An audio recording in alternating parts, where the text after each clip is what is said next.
Bienvenidos, soy Óscar Valladares y esto es Informe Extra. En los últimos 5 años los argentinos solo podían comprar hasta $200 en el mercado oficial. Esto se conocía como el cepo cambiario.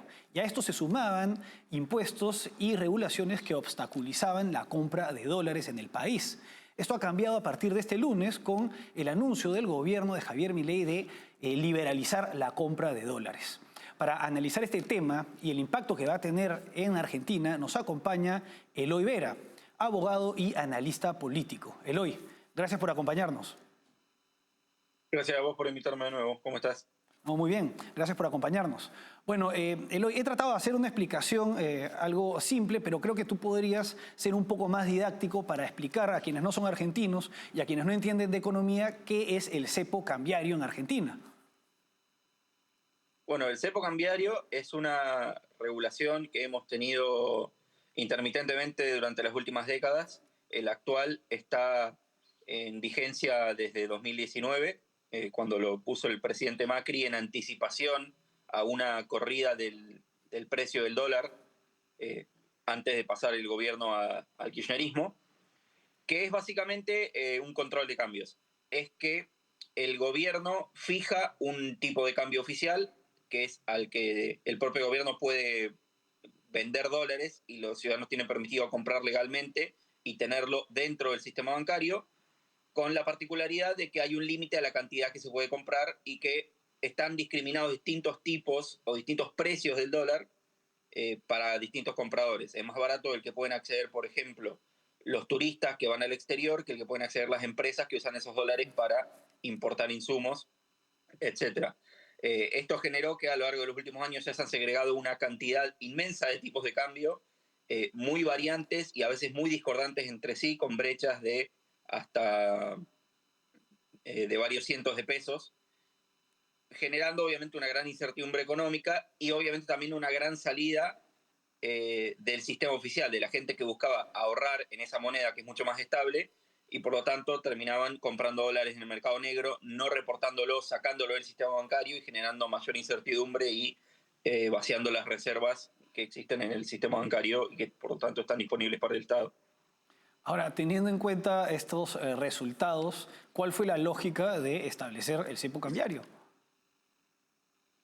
Bueno, responde a un problema histórico de la Argentina, que es algo que dos economistas, Lucas Lach y Gerchunov, han mencionado bajo el nombre del ciclo de la ilusión y el desencanto, que es que durante las últimas décadas Argentina depende en gran medida del precio del dólar, porque hay una discordancia entre un tipo de cambio que es políticamente sostenible, un dólar barato, básicamente, que generalmente el precio del cepo cambiario es esto, es un precio controlado para poder darle dólar barato a la clase media, que lo exige para poder viajar al exterior, poder mandar a sus hijos a estudiar afuera, poder importar bienes de consumo baratos, y lo que requiere el sector productivo de la Argentina, que es un dólar competitivo, es decir, un dólar caro al que puedan vender y no ir a pérdida, por ejemplo, eh, principalmente los productos agropecuarios. Esa discordancia ha generado que para como dejar flotar libremente el tipo de cambio tendería a un dólar más caro y más competitivo que coincida más con la realidad argentina, pero los gobiernos, para, digamos, hacer clientelismo, para ganarse la buena voluntad de la clase media, han establecido este cepo y luego, por la propia lógica de las regulaciones, cuando regulás tenés que seguir regulando más y por eso se han ido estableciendo distintos cepos parciales y tipos de cambio diferenciados para darle a cada sector un poco de lo que pide, pero generando mayores distorsiones económicas. Ahora, el gobierno de Mauricio Macri retiró el cepo cambiario y luego tuvo que restablecerlo. ¿Por qué fracasó este intento del gobierno de Macri con respecto al cepo cambiario? Una de las principales promesas del gobierno de Macri cuando asumió en 2015 fue justamente sacar el cepo cambiario, que acertadamente era diagnosticada como una de las peores y más dañinas medidas, las más distorsivas del primer gobierno kirchnerista, y lo hizo ni bien asumió el poder. Y durante todo su mandato, los 4 años casi enteros, mantuvo esa promesa El problema es que, por otras cuestiones que no tienen necesariamente que ver con el cepo cambiario, por la crisis económica de 2017, como tuvimos que volver a pedir un préstamo al FMI, etcétera, como el gobierno tenía cada vez menos músculo fiscal, se fue saliendo de control el tipo de cambio, lo cual, como ya dije, es políticamente insostenible, electoralmente poco redituable. El gobierno de Macri, me refiero, terminó perdiendo las elecciones de 2019 contra el kirchnerismo renovado, encabezado Alberto Fernández, y cuando Alberto Fernández ganó las elecciones primarias, el mercado, anticipándose, generó una corrida cambiaria, y para controlarla, el gobierno Macri volvió a poner el cepo y se lo transmitió a Alberto, y durante todo su gobierno, Alberto lo mantuvo. Ahora, el gobierno de Javier Milei, como parte pues, de su visión liberal de la economía, y liberal en términos generales, ha anunciado pues, el retiro del cepo cambiario para personas naturales, si es que no me equivoco, no para empresas. Ahora, ¿por qué a estas alturas del gobierno recién se está adoptando esta medida y no antes, como se dio en el gobierno de Mauricio Macri? En gran medida porque uno de los componentes básicos del ethos libertario acá en Argentina es haber aprendido de las decepciones y de los errores del gobierno de Mauricio Macri. Muchos de los asesores, ministros, funcionarios del gobierno de Javier Milei fueron también asesores del gobierno de Macri. Muchos de los funcionarios de la planta económica del Banco Central, por ejemplo, o del Ministerio de Desregulación y de Economía. Y lo principal que han aprendido es que no se puede sacar el cepo sin haber dado antes señales de credibilidad que hagan que el mercado no entre en pánico y que eso no te genere una huida masiva del peso hacia el dólar. Por lo tanto, recién ahora, después de un año donde ya se ha asegurado, primero que nada, la credibilidad del programa, que el gobierno no va a romper su promesa del superávit fiscal, y segundo, que el gobierno ha acumulado reservas, ha generado credibilidad para que aquellos que tienen dólares físicos los blanqueen y los ingresen al sistema, y por lo tanto tener efectivamente dólares en reservas eh, para que el mercado, para que el Banco Central pueda intervenir en cualquier corrida cambiaria. Ahora recién están dadas las condiciones políticas para sacar el cepo, y lo que se ha hecho es una relajación gradual. Como decís, principalmente aplica a personas físicas, no a empresas. Las operaciones tienen que ser bancarias, es decir, en efectivo solamente se pueden comprar hasta $100, después por banco ilimitado, y hay bandas de flotación, es decir, el precio puede flotar, pero solamente entre 1.000 y 1.400 pesos, y si excediera alguna de esos límites, inferior o superior, ahí, con estas reservas que proviene de la confianza que ha generado en los inversores y del préstamo del FMI que se sancionó la semana pasada, Ajá. el Banco Central intervendría para asegurar que el dólar revierta ya sea a 1.400 o a 1.000 pesos. Perfecto. Ahora, se ha adoptado esta medida, era una medida esperable por parte del gobierno de Milei. Ahora, ¿cuál será el impacto económico del levantamiento del cepo cambiario? Bueno, ¿Qué es lo que se en espera? gran medida estaríamos... Disculpa. ¿Qué es lo que se espera? Lo que se espera, primero que nada, es que esto siga con el tiempo. El presidente ha dicho que para dentro de un año quiere ampliar o directamente eliminar el régimen de bandas de flotación, es decir, ir a una flotación completa con un tipo de cambio competitivo, y eso avanza a ir a una competencia de monedas y una economía bimonetaria.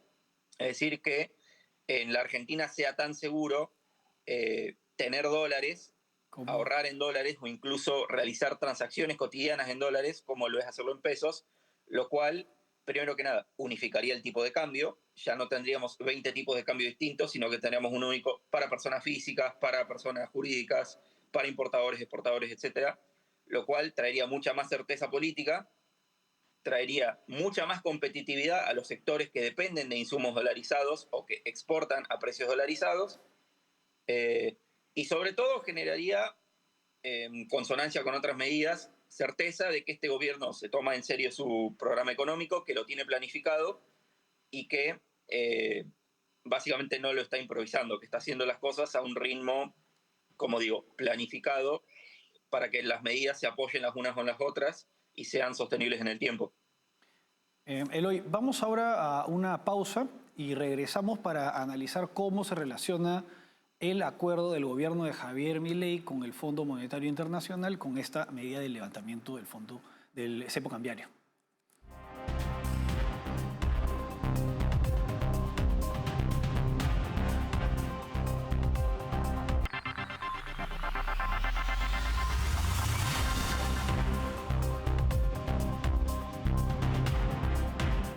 Seguimos en Informe Extra analizando la medida del gobierno de Milei de levantar el cepo cambiario, acompañados por Eloy Vera, abogado y analista político.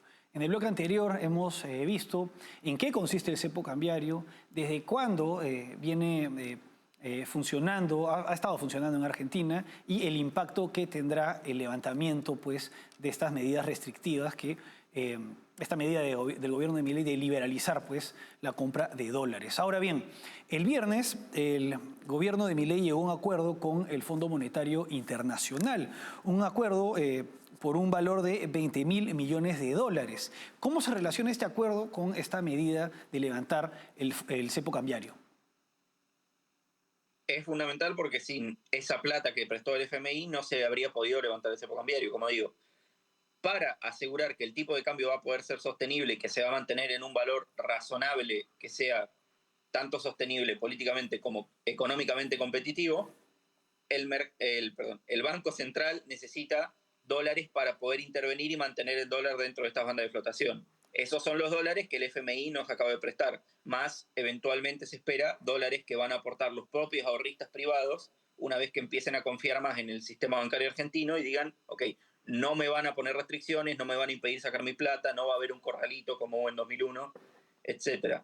Y en segundo lugar, es parte de un paquete de medidas que pide el propio FMI para asegurar la seriedad del ajuste y que eventualmente el préstamo va a ser pagable, es decir, que la Argentina va a cumplir con sus obligaciones y que, lo más importante, no va a tener que volver a pedirlo. Es decir, una serie de medidas que aseguren cierta estabilidad fiscal para que en un futuro la Argentina no tenga que volver a recurrir al fondo. Uno de los principales es ir hacia un esquema de flotación libre. Ahora, además del cepo cambiario, se habla de otro problema, que es la denominada restricción externa.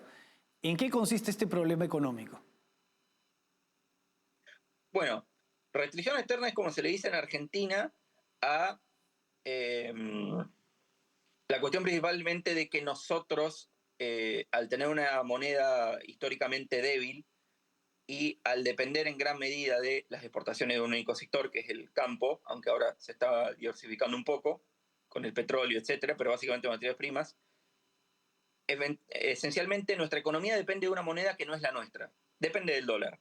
El peso se usa para las interacciones cotidianas, pero la Argentina siempre necesita tener reservas en dólares, tanto, como digo, por las necesidades políticas de la clase media, que quiere turismo, viajes al exterior, estudios en el exterior, etcétera, consumo, como por las necesidades del sector productivo, que son incompatibles, porque quieren dólares distintos.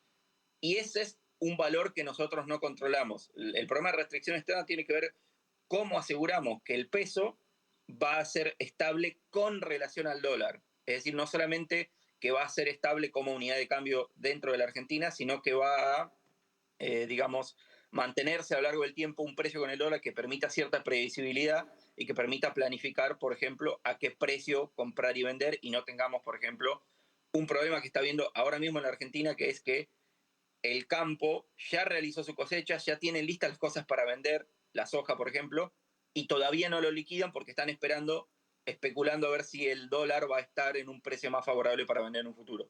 Eso no debería pasar si tuviéramos una moneda estable que diga, bueno, el precio va a ser este hoy y dentro de un año. O sea que se necesita predictibilidad, digamos, en cuanto a las monedas. Ahora, ¿cómo está reaccionando la izquierda argentina, pues los kirchneristas, les dicen los cucas, ¿no?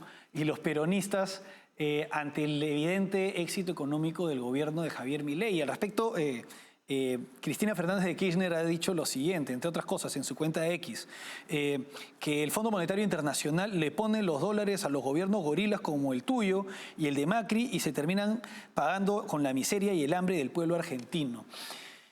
¿Qué otras reacciones hay por parte de la izquierda argentina y qué tanto respaldo están teniendo esas posiciones por parte de la ciudadanía? Bueno, es muy interesante que Cristina diga eso porque es cierto que el actual préstamo con el FMI lo tomó el gobierno de Macri, o más bien, el actual esquema de acuerdos inició con el gobierno de Macri, pero se mantuvo durante el gobierno de Alberto Fernández, del cual Cristina fue vicepresidenta, que también tuvo importantes desembolsos, y ahora lo que está haciendo el presidente Milei simplemente es continuar con ese mismo régimen de pagos. Y ha habido otros préstamos tomados por gobiernos peronistas. Ahora bien, ¿cómo está reaccionando el gobierno, o más bien la oposición peronista y la izquierda en general frente al éxito económico de Javier Milei? La verdad, bastante perdidos. Hay mucho negacionismo de que los datos sean los que son, mucho intento de discutir las cifras de si la pobreza no ha bajado tanto, si no es bueno haberse endeudado con el FMI, aunque insisto, esta no es una deuda que está tomando Milei, simplemente la está refinanciando. La deuda se tomó anteriormente y fue sostenida bajo gobiernos de distinto signo político. Y lo principal es, como he dicho en otras ocasiones, actualmente el gobierno de Milei es tan popular que nadie se quiere pelear con él, nadie tiene críticas sustantivas, hay una enorme falta de autocrítica por parte de la izquierda con respecto al fracaso de sus propias medidas económicas, que lo lleva a no ser capaces de incorporar las lecciones o de admitir cuándo han sido derrotados o cuándo no han tenido razón.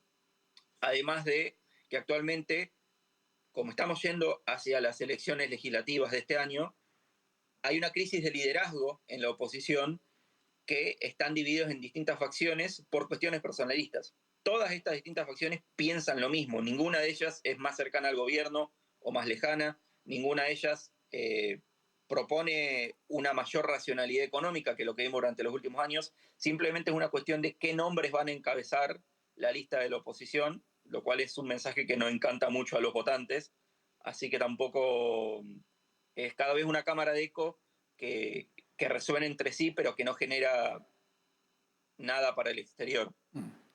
Eh, Eloy, vamos ahora a una pausa y regresamos para analizar la campaña para las elecciones legislativas de la Ciudad Autónoma de Buenos Aires, en donde Manuel Adorni, vocero de Javier Milei, se está presentando como candidato.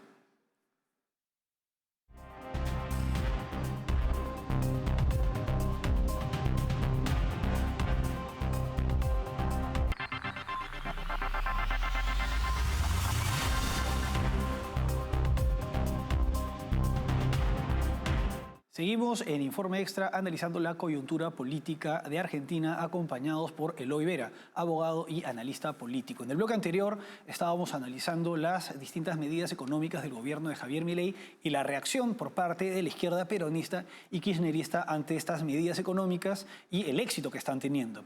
Ahora, Eloy, pasemos a otro tema, las elecciones legislativas de la Ciudad Autónoma de Buenos Aires. Manuel Adorni, el vocero del gobierno de Javier Milei, se está presentando como candidato de la Libertad Avanza y se enfrentará al PRO, que es el partido de Mauricio Macri, que gobierna la Ciudad Autónoma de Buenos Aires desde hace 18 años. Incluso el primo de Mauricio Macri, Jorge Macri, es el actual gobernador de la ciudad. ¿Qué otras candidaturas están presentándose para estas elecciones? La Ciudad Autónoma de Buenos Aires se está perfilando como una de las batallas más decisivas de este año y también una de las más confusas porque es extremadamente competitiva. Va a haber por lo menos 6 o 7 candidaturas, que no es que todas tienen chance de ganar, pero todas tienen chance de tener una muy importante presencia electoral y que veamos un voto muy fragmentado. Como dijiste, está Manuel Adorni, que es el vocero de la Casa Rosada, es decir, es la cara visible de los anuncios de prensa que realiza el gobierno, es una de las figuras más populares de la Libertad Avanza, contra, por un lado, la lista del PRO, que es el partido de los Macri, el expresidente, que tiene una relación ambigua con el gobierno. Han sido sus aliados en el Congreso, pero a la vez quieren un poco marcarle la cancha por moderación, a veces, en otras por una cuestión más de formas. Y por otro lado está el candidato del peronismo, que en la Ciudad Autónoma de Buenos Aires es el único lugar donde es competitivo y donde puede llegar a triunfar, que es Leandro Santoro. Es de una facción, digamos, un poco más moderada, no tan asociada con el kirchnerismo, sino con lo que históricamente fue el radicalismo, una socialdemocracia argentina, que en el resto del país ha pasado bastante de moda, pero que en la Ciudad Autónoma de Buenos Aires, aliada con el peronismo, sigue teniendo cierta pujanza. Y luego hay una serie de candidatos fragmentarios que comen votos de distintas listas. Básicamente todas estas listas que mencioné tienen una o dos listas disidentes, como por ejemplo Ramiro Marra, que era el anterior candidato estrella de La Libertad Avanza en la Ciudad de Buenos Aires, fue expulsado del partido por diferencias con el presidente y actualmente va por afuera. Horacio Rodríguez Larreta, que fue candidato presidencial por el PRO, se peleó con los Macri, va por afuera, y varios candidatos peronistas de distintas variantes, digamos, de un populismo más proteccionista o más de izquierda radical, que también van por fuera del peronismo, y todos ellos es probable que coman entre 4 o 5% de los votos a sus respectivas listas. Así que es una carrera bastante incierta. Ahora, para terminar, estas elecciones en las que La Libertad Avanza se enfrentará al PRO, ¿no afectará las relaciones políticas entre ambos bloques, entre ambos partidos? Definitivamente. Lo que está esperando el llamado Triángulo de Hierro, los directivos de La Libertad Avanza, el presidente Javier Milei, su hermana Karina y su principal asesor Santiago Caputo, es que con las elecciones legislativas y provinciales que va a haber este año, de una vez por todas, La Libertad Avanza pueda gobernar sola y emanciparse de su necesidad de tener aliados que en gran medida condicionan su agenda. Absorber a aquellos cuadros del PRO que les resultan valiosos o más afines ideológicamente y dejar de lado a aquellos que ven que le han puesto palos en la rueda. No solo lo vemos en la Ciudad Autónoma de Buenos Aires, también esta semana, hace 2 días si no me equivoco, se rompió la posibilidad de que vayan juntos en la provincia de Buenos Aires. Ya fueron separados en la provincia de Santa Fe y probablemente eso es lo que vamos a ver en la mayor parte de las provincias argentinas a lo largo de este año. Rupturas bastante crudas entre el PRO y La Libertad Avanza. Eloy, como siempre ha sido un gusto tenerte con nosotros. El gusto ha sido mío. Bueno, eso fue todo por hoy. Hasta aquí, Informe Extra. Gracias por acompañarnos.